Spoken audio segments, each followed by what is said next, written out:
Hi guys, I'm SKETI, welcome back to a new tutorial. This time we're going to look at 5 ways to become a better producer and make better music in the long run of the term of your career or just as a hobby. So let's get to it. First thing we're going to look at is being patient when you're making music.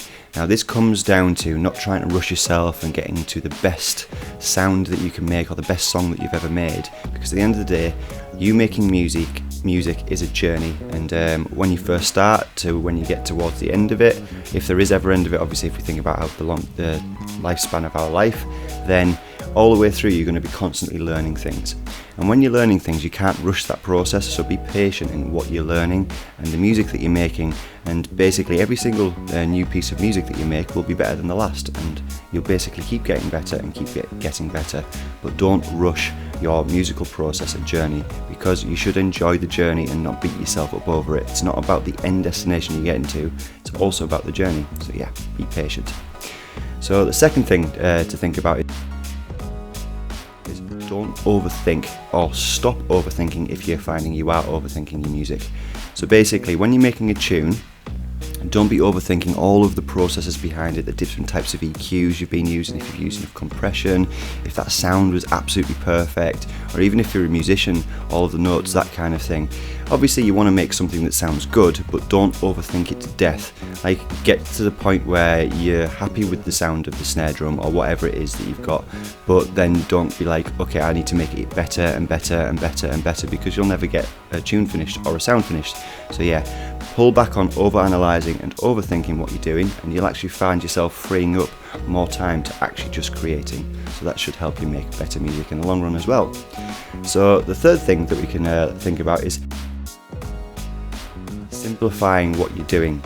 So when I first started making music, especially on computers with DAWs, I would think, right, I've got all of this, these tools and software, plugins and different bits of hardware, let's go crazy with it. And I'd basically, in a project, I'd have like 70 to 100 channels, and it would be absolutely ridiculous, and I'd have all of this automation and so on and so forth. But what I was finding, I wasn't actually making any good music. I just had lots of sounds that wasn't really anything that was good at all. So what I've done at the more I've gone through my journey is I'm simplifying further and further down into basic, well, not basic sounds, but more simpler sounds where one sound sounds really good instead of 5 sounds being laid together, which don't sound that good individually, and honestly when you put them together they still don't sound that good. So like I said, the best thing you can do is simplify down, and this can be from a number of different angles. It can be your workflow, simplify down how that's going on. If you're finding it's too confusing or it's actually impeding on what you're trying to do, simplify down your workflow.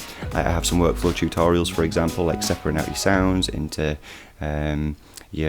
separating your sounds and your song design. So basically they're 2 different processes, and also coming down to how you design sounds themselves. Don't be like thinking crazy like we're going to have like 5 different instances of Serum linked together with operators and then all of these different plugins. Now I'm not saying you can't do that, but if you're finding that it's taking away from creating music and creating something that you enjoy and is good, then you need to pull back how much you're doing.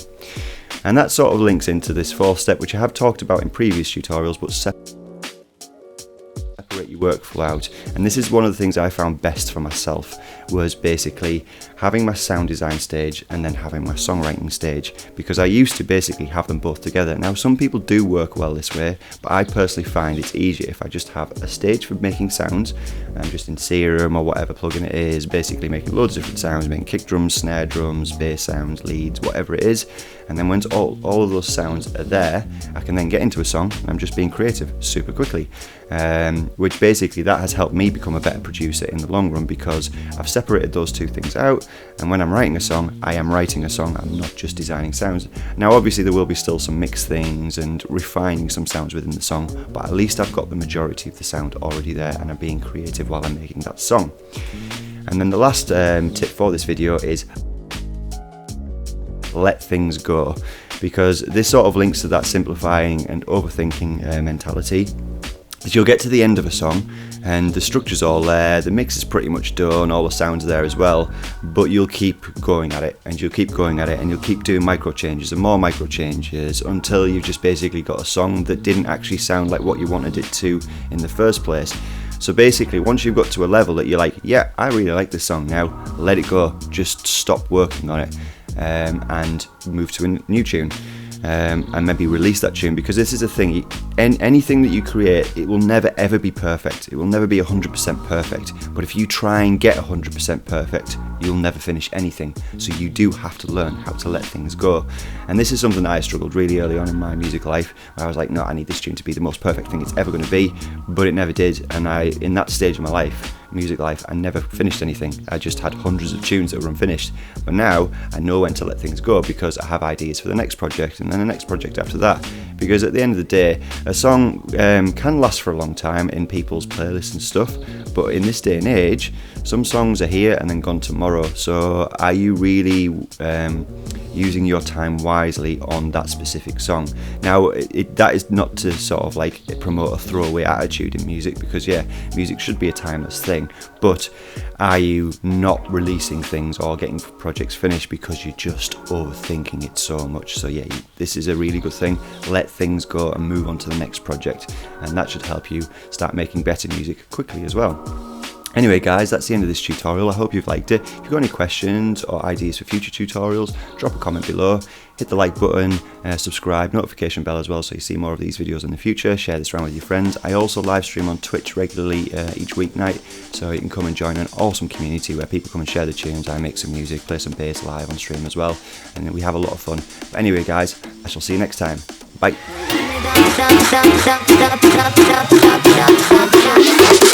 Everybody jump up, come on! Come on! Everybody jump up!